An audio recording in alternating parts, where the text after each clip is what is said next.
My name is Tony Yap. I am the founder and chairman of the BCY Foundation. I want to react to that because I totally disagree with that frame of mind. If you look at successful people, they are mostly very busy. Balance is a funny concept. When I took my master's in counseling, what I found out is that balance changes over time. Balance changes depending on your situation.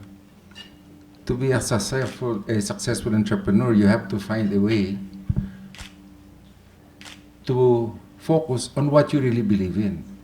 Except if it's a required course in college, I think you should just do it and make it happen. Not as best as you can, but to the best of your ability. Don't sleep. You're young, don't sleep. It's optional. I mean, I don't want to talk about myself, but I can tell you that when I was in LaSalle, sleeping was optional. We did everything needed because most of the time we were in Plaza Miranda during my time in college. And yet, we needed to have good grades.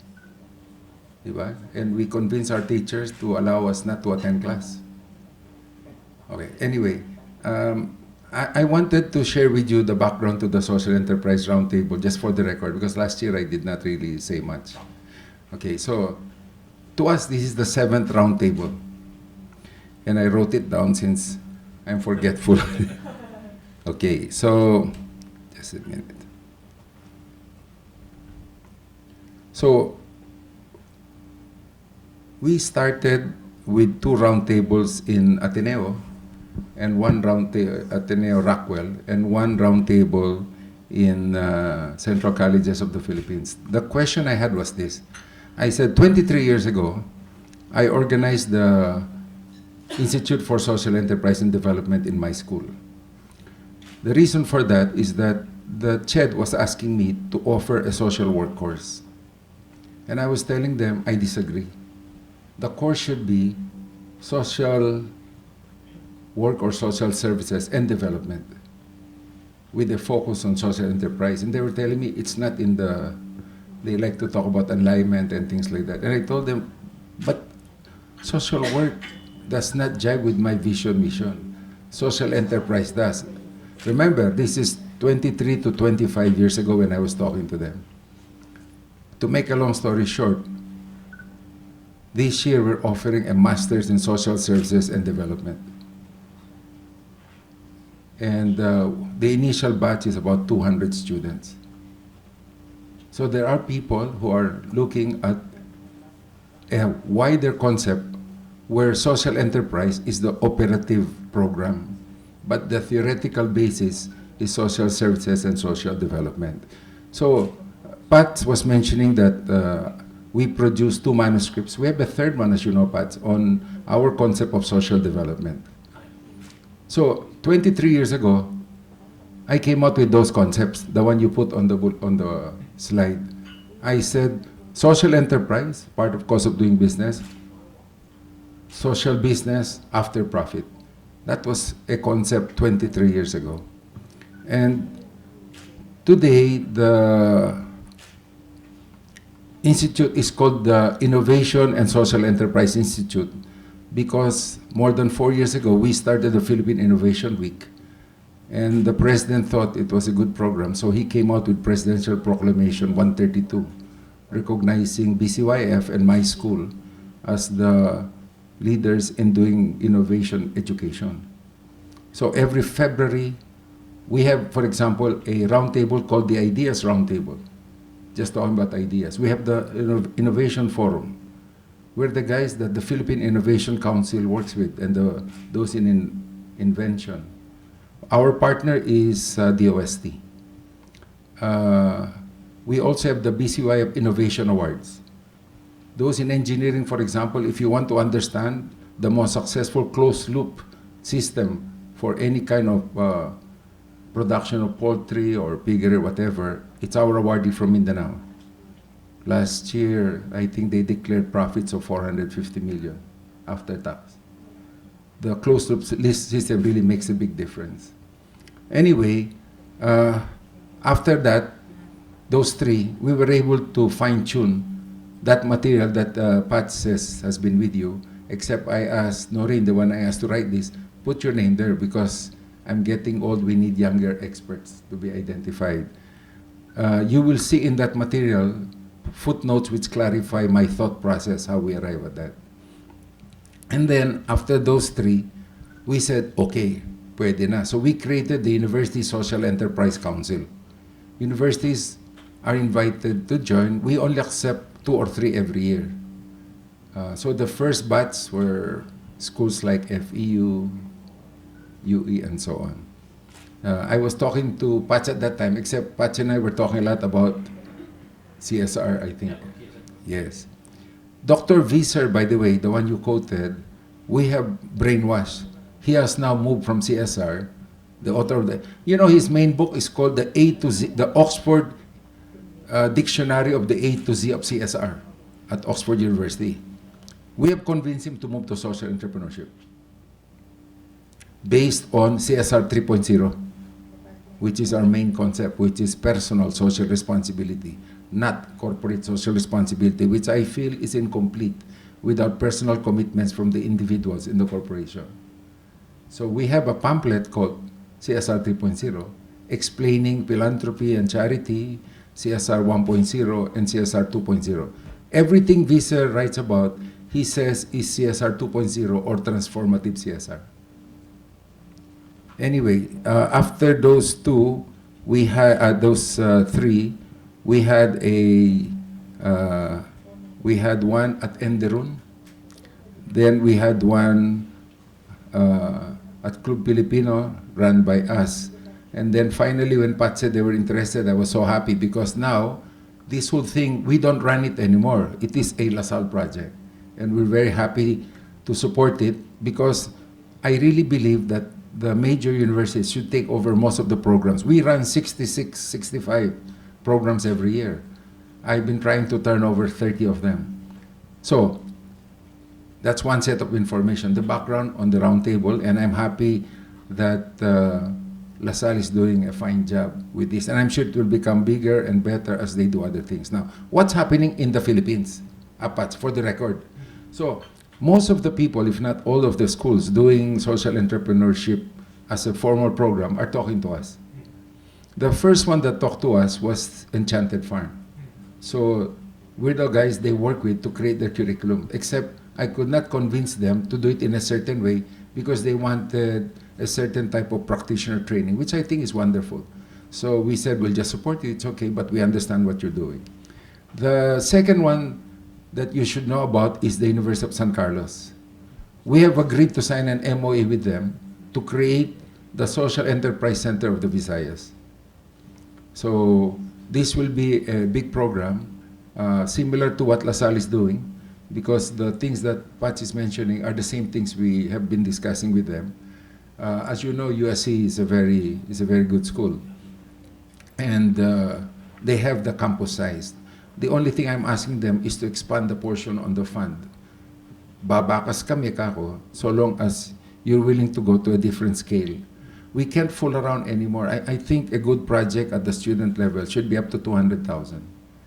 Because in dollar terms, which is the way you compare internationally, 200,000 is $4,000. It's a small amount. And so we need to really, and so long as we're only a transition, the foundation will work with any school interested. So we're talking to San Beda, but we're waiting for the new president. We're talking to CEU. They host our annual University Social Enterprise Council meeting. So the partner we have on the government side is DTI. And then the people here in Enderun have been talking to me for more than 2 years about putting up also a social enterprise center. So that's University of San Carlos in the Visayas, and then the one here in BGC Enderun, and then in Manila proper CEU, we've had 2 events with them. And then in our small school in Pampanga, we're doing something different. I am converting the whole school into a social enterprise. This is our 3rd year of failure. It's hard. especially for the older and tenured people in the organization. We've had to transfer them to another campus. We've had to bring down the average age of the people in this school to below 35. The previous average age was 52. I said, nobody will lose anything, but you have to move to another campus because, for example, the minimum requirement is you must have programming skills. I give them a test, you should be able to give me a website in 30 minutes. If you can't, we're in trouble. Then I don't know if you know it, we run the social media workshop. We've been running this for about 12, 13 years. Our first one was with LaSalle. Remember that, Pats? Pats is the one who arranged that. Something like that, right? And we brought in the social media director of World Hotels, one of the 3 largest hotel groups in the world. We don't fool around. When we talked about Viser, we brought Viser to the Philippines. You have to get the best. In September, for example, we're bringing the #1 researcher in Australia from Melbourne U, Christoph Denbeck, to come.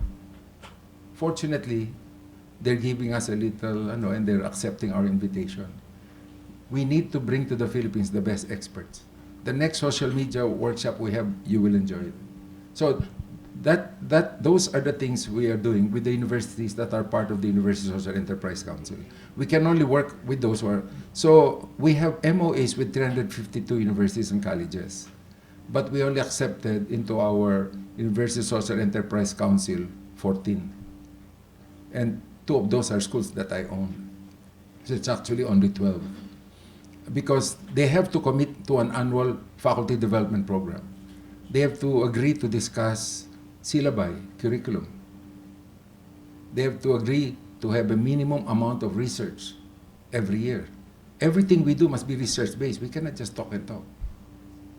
It's dangerous. And we ask them to validate. So for my students, in conclusion, as a last point, we do 4 things.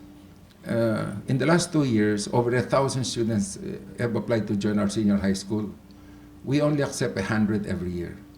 We're not that good. We cannot have 2, 3, 5,000 in our senior high school. So we're accepting less than 100, half of them in ABM. What we teach ABM students is micro-entrepreneurship. So they cannot graduate without being involved in micro-entrepreneurship and microfinance. So we run the National Microfinance Roundtable with DTI. This year, for the first time, my senior high school students were part of the roundtable. All those with good grades, about 1/4. The ones with bad grades were not invited. Okay, so that's what we do at the senior high school level. Very different from what you're doing. I think micro-entrepreneurship is what I need to teach them. Since I think, Pat, I'm the first boss of SMED. I'm the one who created SMED in the Philippines. That is the Bureau of Small and Medium Enterprise. I'm the first director of that. I was borrowed from SGV to set that up. And then I created PCFC, the People's Credit and Finance Corp. That took 3.5 years of meetings in Malacanang, which created the formal structure for microfinance in the Philippines. So I know a little bit about microenterprise. And I know that's the way to teach the senior high school. In college, Pat, even education students in my school are required to take a certificate course in social development, anchored on social entrepreneurship. It's a required course. You don't take it, you don't graduate. But you are not required to put up a business. You're required to understand it. So what do we do with those who want to do business? So in our small school in Daug, we have a co-working space. We have a fund where you can borrow. The ones applying are all from Holy Angel. They're the ones who want to use our co-working space, which is free. The internet is not so fast. I think we have 75 Mbps in the room. But it's fast enough because there are only 20 computers there. But it's all free. No charge. You just have to be accepted. Now we're thinking maybe the school where they come from should know about this. Because we're accepting them because they just want to know. So what is the first step? Which is something I want to share with you. We run what's called as the Yaman Camp. For example, the next Yaman Camp are all the business students of the Siena schools, 22 campuses nationwide. They've asked me to bring in 100% of their students, and I've said sure. And we teach them. So there are, as you know, there are 18 types of business concepts. from macro to micro, etc. So we run them through that because most people who take a business degree do not understand these things. If I ask them, set up this display, they don't know what to do. But merchandising is a required understanding. If you're going to be an entrepreneur, you must know how to merchandise. Right? I must ensure you can program, at least in SQL. Otherwise, what kind of a business graduate are you? You can't do programming.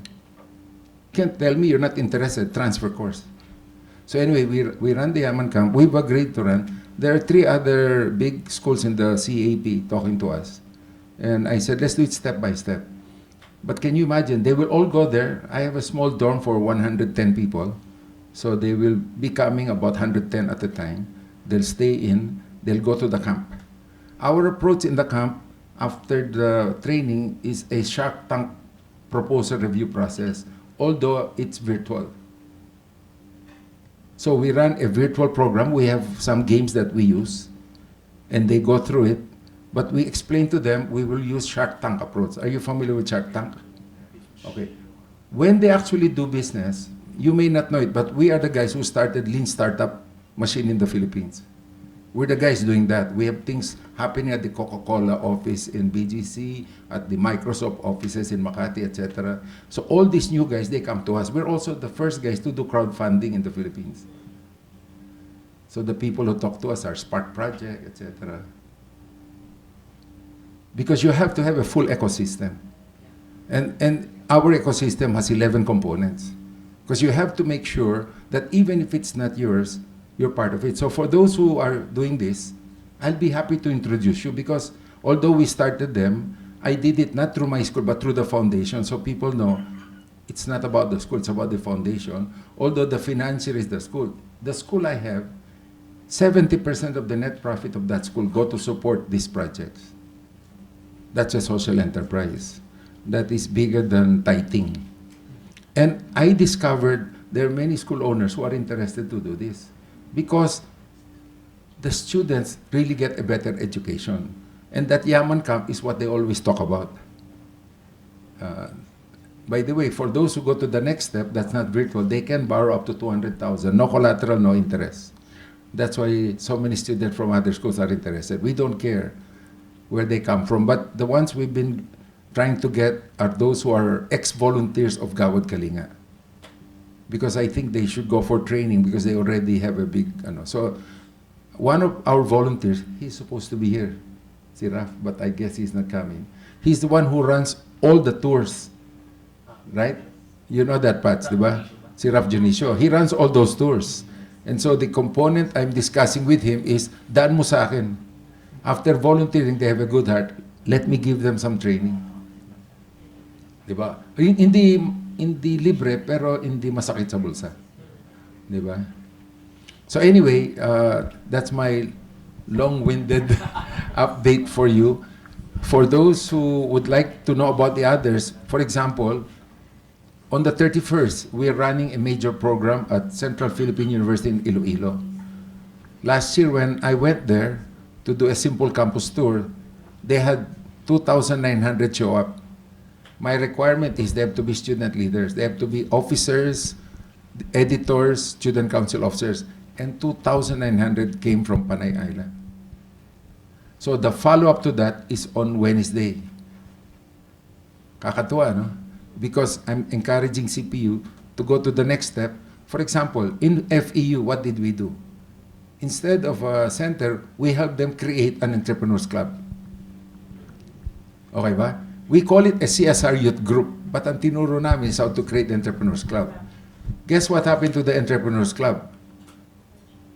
2 years ago, they signed an agreement with the city of Mandaluyong to review all micro enterprises in Mandaluyong to see who can meet Pats, what I always ask them, who can scale, who can be big brother to other small enterprises. So 2 of our board members agreed to help. One is one of the bosses at Unilab. The other one is the one running one of the biggest NGOs. Average age, 71. So marami nang mali, maraming experience. You know, we were able to help the city government of Mandaluyong through the Entrepreneurs Club of FEU identified that only 62 were worthwhile to consider supporting. We then worked with the 62 over 1 year to see who is really serious and can scale. What is your guess? How many were identified as ready for the next step after that 1 year?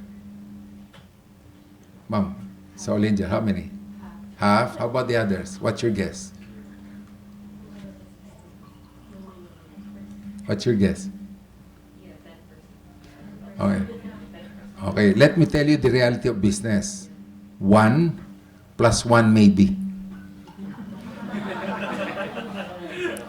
So, siyempre, magre-review kami. What did we discover? In entrepreneurship lang, like All Angel is doing, the average successful businessman sa US na small and medium starts between 3 and 10 businesses before they have a successful one. They fail so many times. By that reckoning, tama pala yung 1 or 2. So now there are questions for educators like us and for the government. If the average person who will join will fail, how does that affect their education, their perspective, their confidence, etc.? And for the government, what are the implications when you do that? So ang ginawa namin, since we're the partner of DTI and DOST, we are involved in the setup version 2 program to support equipment of DOST. We're part of the 4Ps program of DTI, etc. We're part of every single program involving money. We work with the... So I just received an email 2 days ago, Pats, baka there are people interested. The central bank wants a formal tie-up on financial education with BCYF nationwide regarding social enterprise and micro-entrepreneurship. So I told them, I'll give them a network of 12 or 11 universities and colleges who will work with us, and we will review the whole landscape. Interesting ba yun? So, yung nababasa yung center nila for financial literacy, the executive director of that, si Pat, is the one who contacted me. And I said, okay, because they saw what we're doing in these other places, they were surprised. They've been looking at it pala. Marami pala totoong resultang maganda. So, any school here, any volunteer, any doctoral student, any college student, if you're interested, I have agreed to give research grants to Central Bank to do this. Sabi ko, mayaman kayo, pero makikibakas ako ng konti. Maybe 1 for every 1 million nila. Something like that. Because it's a nationwide program of review, research, and follow-through education on financial literacy. So, kung may interesado sa inyo, please contact us. Actually, wala si Jojo, you can contact Sheena. Sheena is the boss of our events company. Okay, hindi na namin kaya, so we created an events company. And please contact her because this is a very serious thing. All of us involved in social enterprise education should want to be part of this. Because whatever will be completed will be the, hindi naman Bible, but will be the base for a lot of things moving into the next president pa. Ganun kasi pag Central Bank, they go beyond just 1 term. Anyway, Pats, thank you for your hosting again.